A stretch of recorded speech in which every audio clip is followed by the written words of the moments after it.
So welcome everyone to the first Water Resilience Forum. I think you can all give a round of applause because that is really exciting.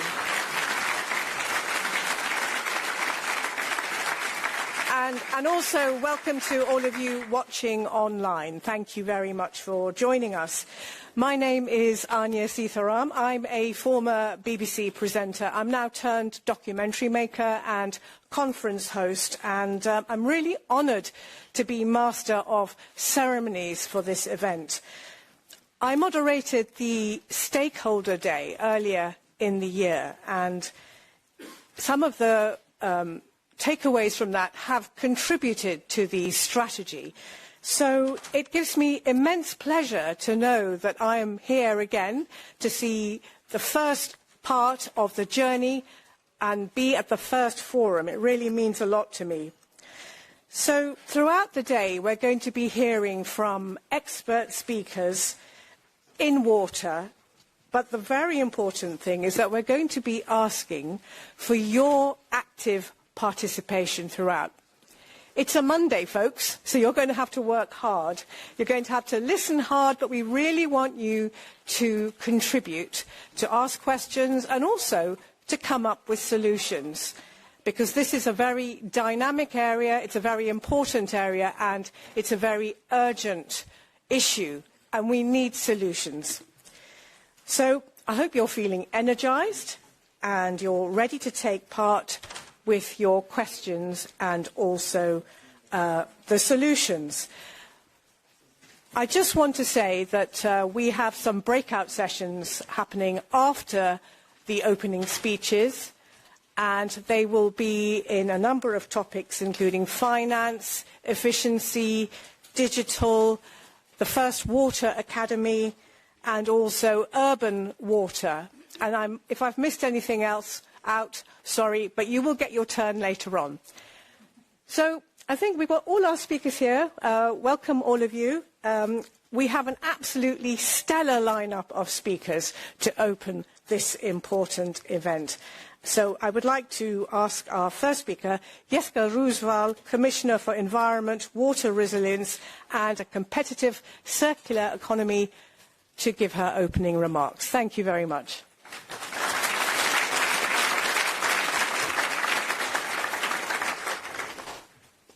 Good morning. Presidents, distinguished guests, ladies and gentlemen, friends, and tireless actors for water resilience future. I'm really delighted to be here today together with you, together with Vice President Teresa Ribera. Teresa, thank you very much for making the time to be here. And I will say that this also says very clearly that water resilience is at the very top of the European Commission's priorities. Together with President Tüttö of the Committee of the Regions and President Boland of the European Economic and Social Committee, I want to welcome you all to the first ever EU Water Resilience Forum. Today is a milestone in the cooperation between the EU institutions to make the Union more water resilient and more water secure, to ensure that we are better prepared and more competitive at the same time, and to send a powerful message to the world. Water is no longer an infinite resource, and we are determined to protect it. We are here because water, the most vital of all resources, is also the most undervalued. Multiple images from recent years captures this crisis. Remember when the mighty Rhine River, an economic artery of Europe, was running so low that navigation was practically impossible. And who could forget the flooded streets, homes and businesses in Valencia, Germany, Poland, or many other places? Or the dry fields and wilted crops in southern Europe, but also regions that never before experienced water scarcity. These are no longer nightmares. They happen, and they will keep happening until we take concrete actions. Our world is sending us a stark warning, and it is past time that we start listening. The great European project of the coming decades needs to do more than adapt to climate change. It must recognize the true value of water and its role for our resilience and strategic independence. And this is why at the very core of it's very core of the European Water Resilience Strategy. The first goal of the strategy is to restore the water cycle, retaining more water in soils, forests and wetlands while tackling pollution to ensure water quality. And the second, we want to build a water-smart economy, one that grows sustainable and use water efficiently. This means reducing demand, promoting reuse and increasing efficiency across sectors like industry, agriculture and energy. Third, we must ensure clean, affordable water for all, at all times, recognizing it as a human right. The strategy is a starting point for a long-term shared journey, one where everyone, at every level, has a part to play. National governments, regions and local authorities, and the millions of companies across the economy that use and depend on water. So I'm looking forward to hearing from the impressive list of panelists in the 6 breakout sessions, and I'm really looking forward to working with you on the rollout of more than 30 actions and flagships in the Water Resilience Strategy. Because cooperation between all stakeholders are essential, and that is the primary goal of this forum. Today we can build bridges across borders, between silos and with all sections of society. And this is a space for inclusive dialogue, a place to gather and share solutions and opportunities to focus on complex challenges and also explore new possibilities. The Water Resilience Forum is also a place of hope, urgency and also creativity. Traits that I know that many of you here in person and online exhibit in your work every day. So, let's get started, and I wish you a great first Water Resilience Forum. Thank you.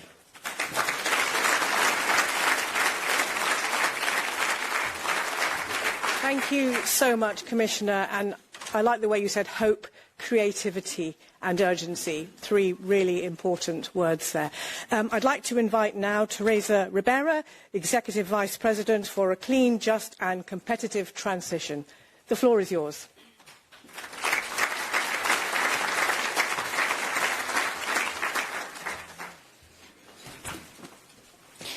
Thanks a lot and good morning. It is so great to be in such a crowded room. So many people being so interested and so worried about climate resilience. Sorry, water resilience. But it is connected to climate, and I will make a comment out of that. You come from different member states, different backgrounds, but you all know to what extent water is such a relevant issue on the ground. Your presence here sends a very strong message. Water resilience is now at the heart of Europe's political agenda.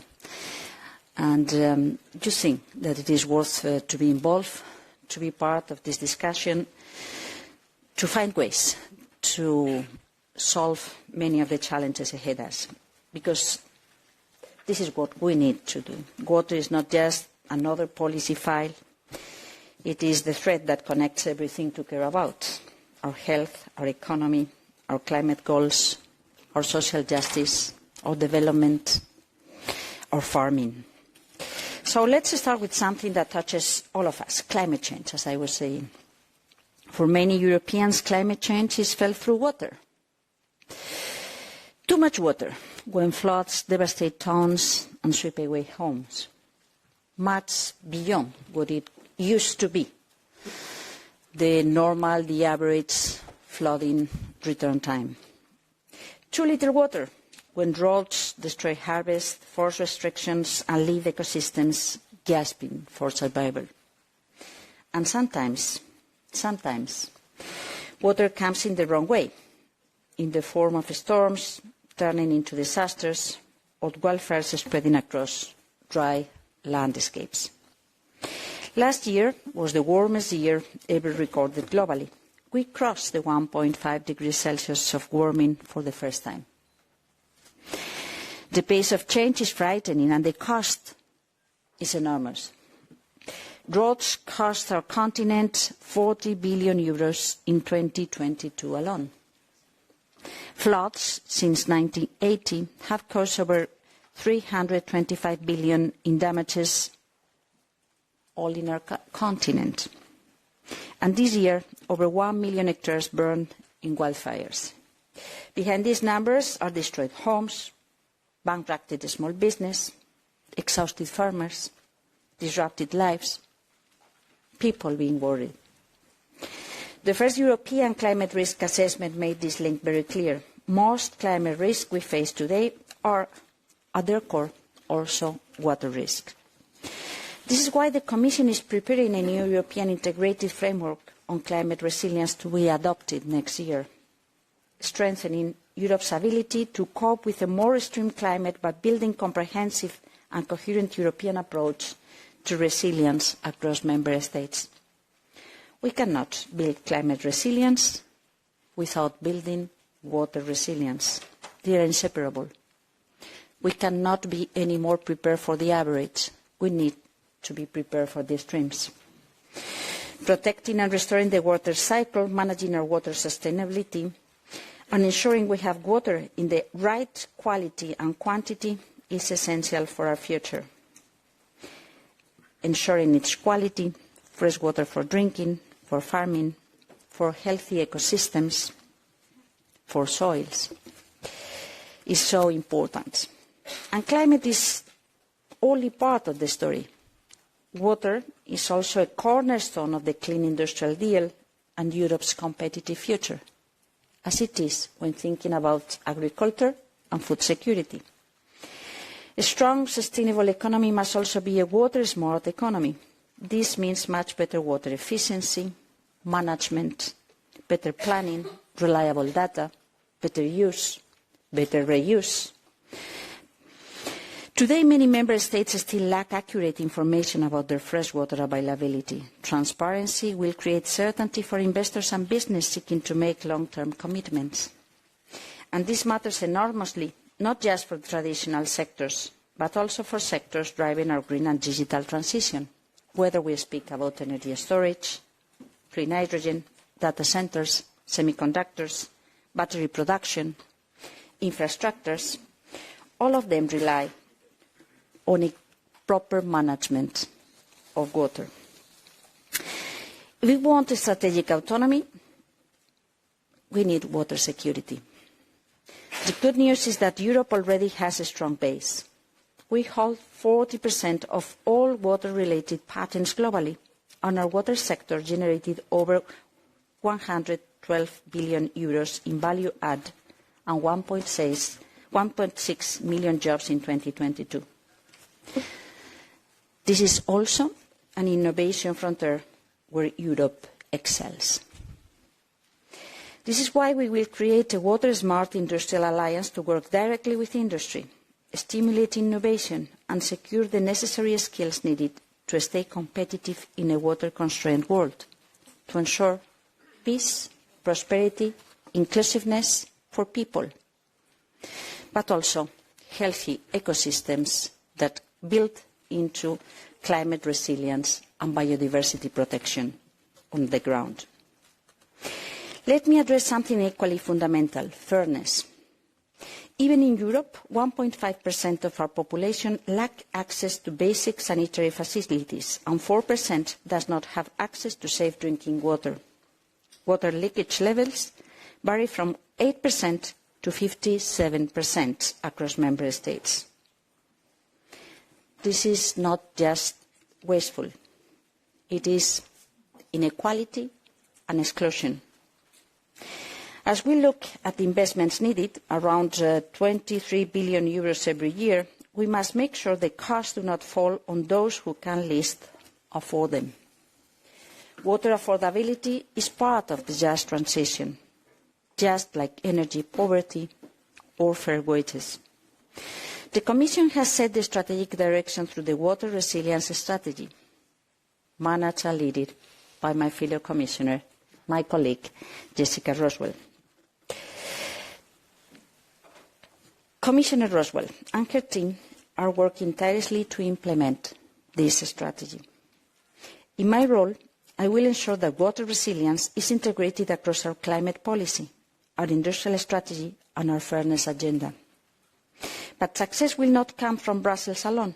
It will come from you, your commitments, your innovation, your investments, your partnership, the capacity to follow from the Council, the capacity to take into consideration regions and municipalities.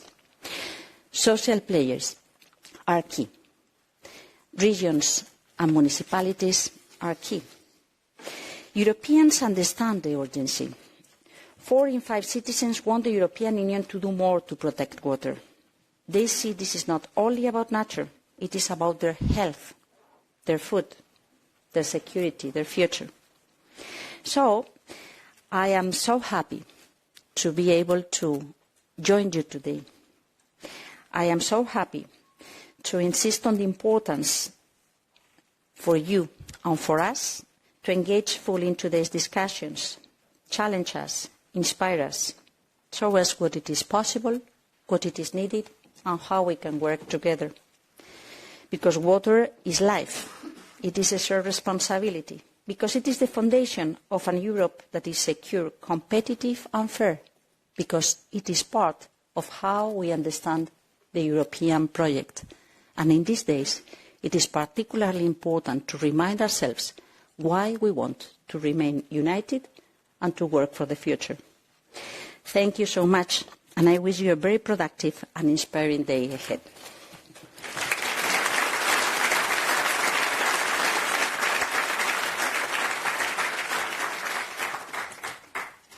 Thank you so much, Vice President, and for underlining the huge task that is ahead for all of us.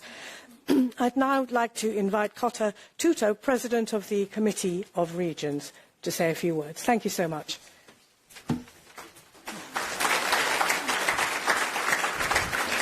Yes, thank you very much. I have my papers to limit my speech and not to increase it, because water is my everyday source of anxiety. First, I would like to thank the Commissioner for having this forum. I'd like to thank both of the Commissioners and my dear colleague Séamus. Okay, we have this water resilience strategy. What is the strategy? The strategy's goal is to understand from a European perspective where we are and what are the problems that are coming. And we are setting a goal. Okay, what is the forum? This forum. In this forum, everybody should be here who has a job to get there. Okay, where do we want to get? We want to have water. Water to drink, water to grow food, water to secure jobs, because the automotive industry needs a lot of water. Water for medicine security, water for data security, water for energy production, energy storage. That's a lot of water need, okay. I am one of the stakeholders here. I am the local government level. So I am representing the European Committee of the Regions. We have in Europe, we are the voice of cities and regions. This is how we call ourselves. We have mayors from big cities, towns, mountain areas, islands, the Mediterranean. We have presidents of regions. We have all the different realities. And we have a lot of water anxiety. I come from Budapest, and I usually say that in the Committee of the Regions we try to understand the universal from the local. So I'll bring you my local everyday perspective of Budapest, because through this most of the water-related problems can easily be understood, except for the desalination and sea problems. We don't have a sea. Okay. What is the main characteristic of Budapest? We call ourselves the city of waters. Okay, we have a beautiful long river that goes through 10 countries. It has a basin that contains 14 other countries. We are super interdependent, interconnected. It's a really shared responsibility issue. I think this is the only river in Europe, the Danube, that connects 4 capitals. And it goes to the sea, which is a Natura 2000 area, the Danube Delta. So one of the problems is that it's a local issue, but of course it's not a local issue. You can clearly see through the Danube case that we need to work together. If I pollute my water, there will be a lot of problems in Belgrade. If Vienna wouldn't clean their water, I would have a lot of problems because we are drinking the water of the Danube. We are super lucky in Budapest. I was responsible for water and wastewater in the past 5 years. Only with a very little treatment, we can use the water of the Danube because it's clean, it's available. That is the present. We say we are a city of waters because we have the Danube, we have a lot of baths, we have a lot of thermal water. We never, ever thought that we would face water scarcity issues. We knew floods are coming from time to time, but a flood at Christmas was never in the books. This is what I faced. That was not in the books, but we also had that. But okay, we knew that floods are coming from time to time. But what we are facing now is a water scarcity problem. How can this be? It is connected. It's not just a Danube problem. It's the problem of the Po. It's the problem of the Rhine. That the water reserves that are feeding our rivers in the summer, it's called the Alps, and the snow in the Alps, they are not there anymore. And it's not just a problem for us, it's a problem for many, more than 100 million Europeans have this problem, that their water towers are the Alps if there are snow there, and no more snow there. So we see we are preparing for water scarcity, and of course scarcity is also brought up by a growing urbanization, so people moving in, a reindustrialization, industries coming back that were gone are coming back and very water intensive. Also what is driving some of the problems is the infrastructure. We are just managing in Budapest 5,000 kilometers of just water pipelines. But from 5,000 kilometers, 2,000 should be repaired now. So I understand the problem of the water leakage. It's still very low, but the dark clouds are gathering. What we also see, the wastewater problem. With the urbanization, we have the wastewater plans, and we have an amazing urban wastewater directive. It's a mission impossible to be ready in time. Because, the more you look at the water you want to drink and you want to put back in the river, in the sea, the more things you find. And we found many things, these forever chemicals and micropollutants, and yes, the moment you see them, you cannot unsee it. You have to do something about it. But it's not so easy to do something about it. Okay, it's very expensive. It needs a lot of energy. It needs a lot of extra space. It needs a lot of new chemicals. And, making decisions when it comes, I always say, the best decisions are made when you have a lot of money. But usually we don't have enough. We usually have problems of 1,000 euros and resources of 1. So you have to choose. And usually leadership is choosing between two bad decisions. That was my everyday decision. This is why I always say that cohesion policy is very important when it comes to managing water and wastewater, because most of our leaders, because even big cities like Budapest, like Paris, like Barcelona, Roma, they are looking at the European level, not just for guidance and setting goals, but for money. So everybody is making tough decisions. And when you make tough decisions, there's usually a trade-off between the problems of today and tomorrow. You usually use up resources of tomorrow to survive today. Cohesion policy really helps cities and regions stay on track with long-term goals, with overarching goals, with investing also in biodiversity, keeping stormwater, cooperating with other cities, other regions, and really not giving up on future. It's also appearing everywhere, and I'm trying not to use it. It's the cost of inaction formula. Because Sure, it is true that the cost of inaction is really high. But what is the local reality? That usually the costs and the benefits are never evenly distributed in time and space. Usually the costs appear now, at this moment, in a form of very big capex, a lot of investment coming from the public center, and the avoided loss or gained benefits are spread across time and space somewhere else. So that is part of our problem. Just to wrap it up, what are we doing now as local leaders? We are watching each other's survival stories, because what is happening is that the future is very uncertain because of the acceleration of climate change. So it's really, really hard to say and to predict what to prepare for. So what we are preparing ourselves is the growing unpredictability. And what we are preparing our citizens is very, very, very similar. Our citizens are used to that we control these things.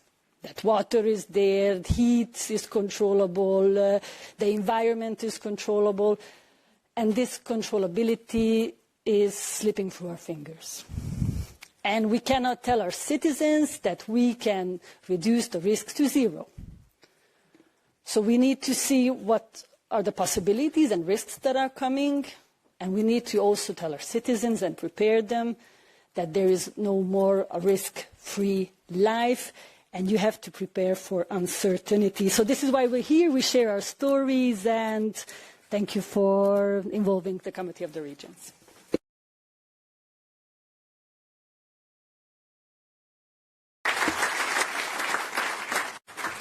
Thank you so much for spelling out the perspectives of the regions and also locally. I'd like to invite the President of the European Economic and Social Committee, Séamus Boland, to say a few words. Thank you so much.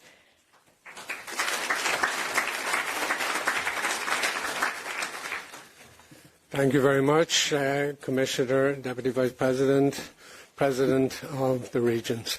Very proud to be here today, very proud that to be in partnership with you in this moment. I'm very proud that so many people have decided that this is such an important event to be here. And I think that, to me, coming from a country in Ireland where we're surrounded by water, and at the moment some of my farm is covered in some water. But a few weeks ago I was in Cyprus, and I have to say I saw the contrast in mainly southern Europe, but in Cyprus in particular. And I remember standing on a dairy farm during the summer, and I don't believe it's changed much, where the everyday survival was, do we have water for today? So if anybody needed convincing that water is an issue and is a huge problem, then I don't think we need to look any further probably than our own country, as our previous speakers have so eloquently said. I'm also proud of the fact that the European Economic Social Committee, which, as you know, includes the social partners and civil society, consumers and a whole range of people, were first out on the Blue Deal.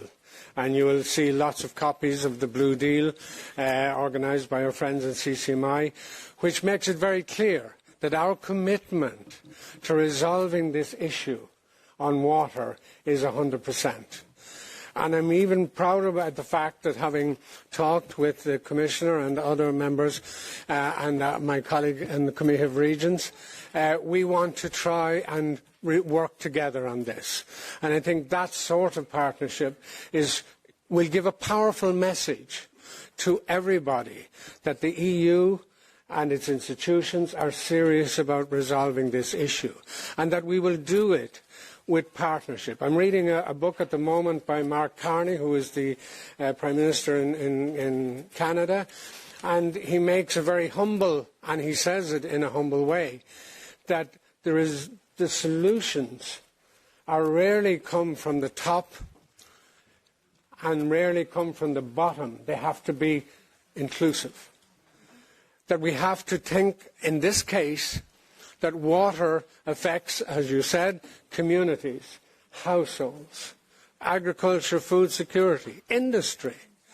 So when we talk about social cohesion, when we talk about competitiveness, when we talk about managing our democracies, water can be the key to success in that area, or, if we do it badly, the reason we don't succeed.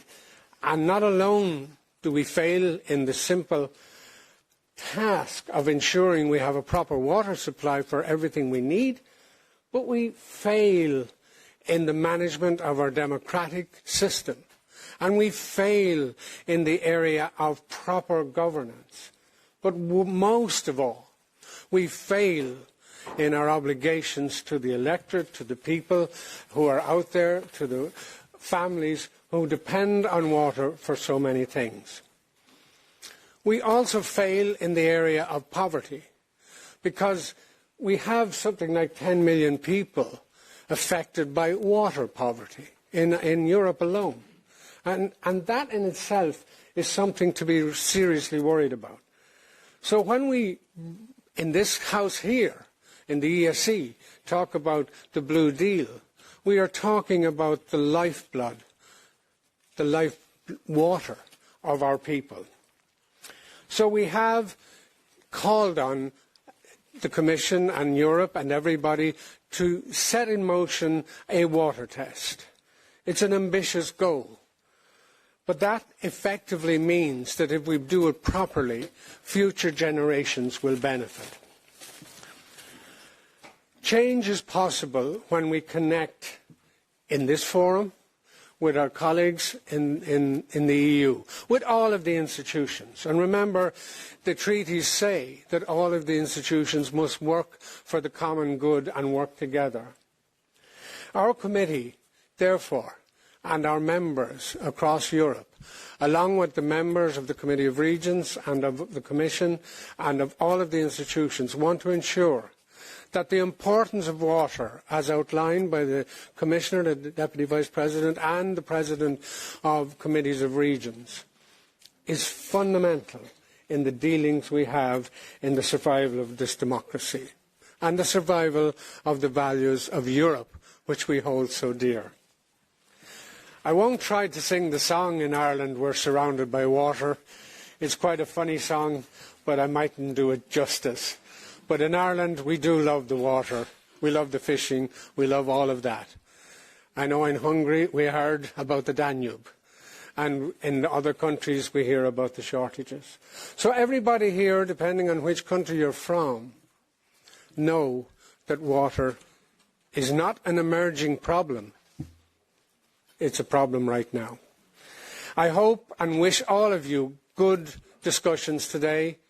I hope you come up with solutions, and I hope you keep all of us, civil society, politicians, everybody, at the heart of this subject.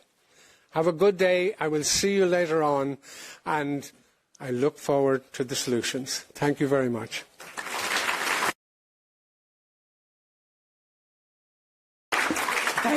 Thank you so much, Séamus Boland. And finally, I'd like to invite Ida Hannibal, Deputy Permanent Secretary of the Ministry of Environment, Denmark, to say a few words. The floor is yours. Thank you.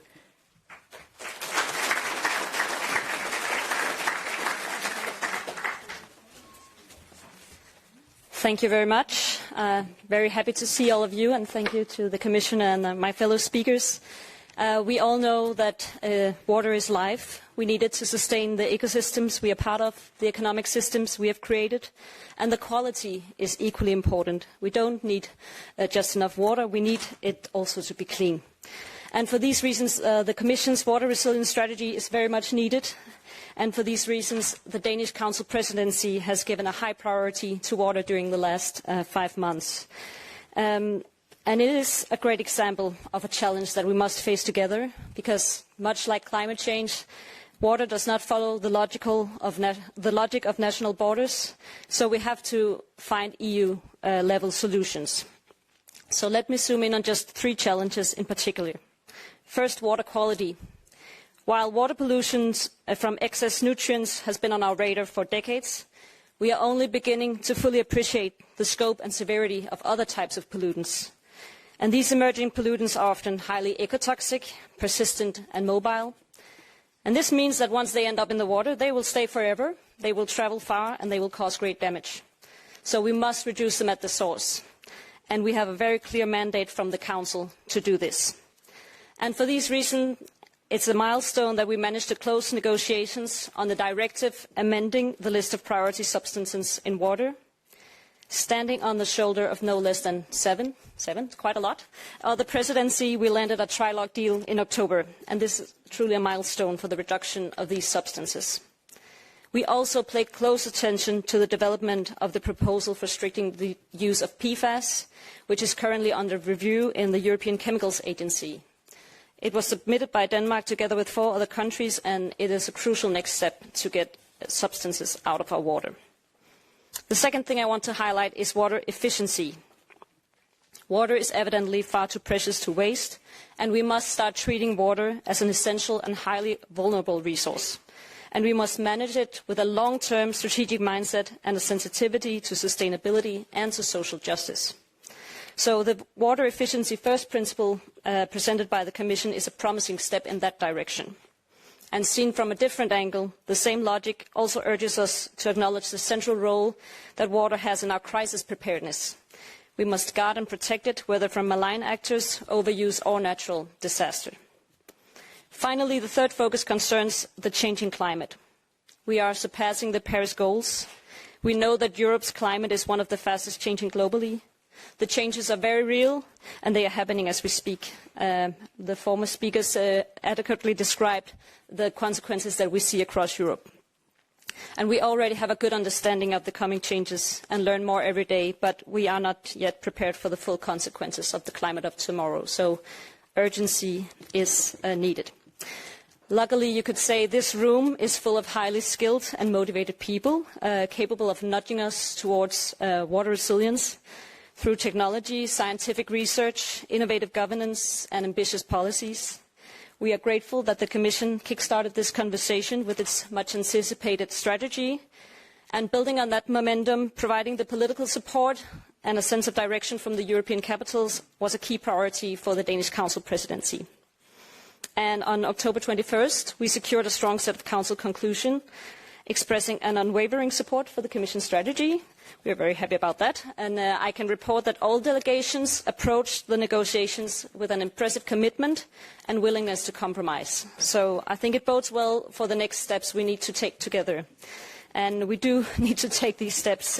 So hopefully today will be a good start of a long and hopefully fruitful journey towards a much more water-resilient Europe. So good luck on the nudging, the pushing, the innovating, because as was adequately said, water is a problem right now, so we have to fix it together. Thank you for your attention and have a nice forum. Thank you.